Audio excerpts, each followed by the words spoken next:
hello there. Yes, Wednesday. Bit of a frost outside. Pussycat is in. He's got his little window perchy seat, which is kind of nice. Today I'm going to talk about Jeremy Clarkson. I don't want to talk about Jeremy Clarkson, but just occasionally you have to. The commentariat are out in force the last 24 hours. Defending their man, effectively. And it's quite sort of interesting, the stuff they're coming out with. Jeremy Clarkson, just to fill you in if you don't know, wrote a piece in The Sun before Christmas where he said some rather rude things about Meghan Markle. He then issued what he said was an apology after people found it rather offensive. Misogynistic is the word that comes to mind. Anyway, he used an apology that was not really that much of an apology. It was a kind of sorry from Father Ted style thing, which again hacked a number of people off. He then issued over Christmas, apparently on Christmas Day, he actually emailed Prince Harry, not Meghan Markle, but Prince Harry. It's kind of important to a certain extent. Again, saying sorry and with a kind of grovelling demeanour about it. I'll let you sort of look these things up yourself. I mean, there's a number of aspects to this, but primarily of which is why on earth did he write it? Why on earth did the editor allow it to be printed? Because these people can just feel they can say anything they want. And the same goes for the people that are now circling the wagons around him. I give you Exhibit A, which is Sarah Vine. And I love this quote. I mean, the more I stare at this, the more I think it is just hilarious. Sarah Vine, a woman who has had her own problems with cancel culture, if you want to put it that way, or just simply writing things that are beyond the pale about gay people. But anyway, Jeremy Clarkson is a ghastly dinosaur. Yes, Sarah, it's about the same age as you, isn't he? And what he wrote about Meghan was completely unacceptable. Right, but don't let the Sussexes cancel him.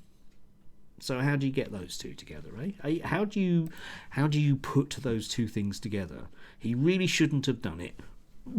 But they're worse? Is that it? It's astounding. Next up, Exhibit B, one might say, is Dan Fortake's Wootton. Yes, a man that's so in love with the royal family that camera crews follow him around so he can get the right take on being pious and sad that the Queen's died. Anyway, yes, basically coming out with the thing that because Harry's memoir Spare had details of his time in Afghanistan there, that this has now become this huge security threat and he's putting people's lives at risk. The newspapers are running with the idea that the Iranians killed a British national this morning quite because he'd written his book, which is an interesting one. I mean, the Iranians would obviously need a reason to kill somebody because of the nice regime that's out there, but no, it's Harry's fault. Sorry, it's Meghan's fault, isn't it? Harry's been led astray. And, I mean, you know, all these people congregating in one studio. Next, Exhibit C is Piers Morgan, yeah? Yeah? Should Harry and Meghan forgive Clarkson? You notice the onus there, yeah? The onus there is on them, not on Clarkson. No. I mean, you know, the guy should just be allowed to say whatever he wants. It's a free speech issue, isn't it? Yeah, yes. And he's there discussing it with Richard Tyson, another one that just doesn't really have to care about what he says because, hey, he'll still be back on GB News, won't he? Yeah. And lastly, Exhibit D, which, again, I love this headline. Meghan and Harry urged to accept Clarkson's apology to improve their reputation. Yes, Jeremy Clarkson, the man that suggests that a woman should be paraded through the streets and have excrement thrown at her. A woman that he says he would prefer Rose West to. Yes. So there we have it. Poor old Jeremy Clarkson. Boo-hoo-hoo. Oh dear, he's only got his millions to keep him happy, hasn't he? Yes.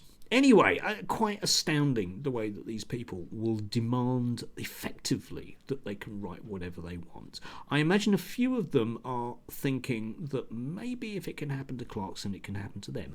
And maybe it should. maybe it should. There were an enormously large number of complaints about the Clarkson column, and damned right as well. People shouldn't be allowed a platform to simply spread bile against somebody for no reason. And what's her crime? Think about it. What's her exact crime which would mean that she's worse than Rosemary West? Yeah. Enough said. Anyway, we'll see what happens to Clarkson. I imagine that somebody will throw a great deal of money at him. Not Amazon, maybe. Not ITV, maybe. But somebody will. He'll end up on GB News, no doubt. Yeah, talking about how he's been cancelled. Bless him. He's the real victim here. Anyway, have a lovely day. Enjoy.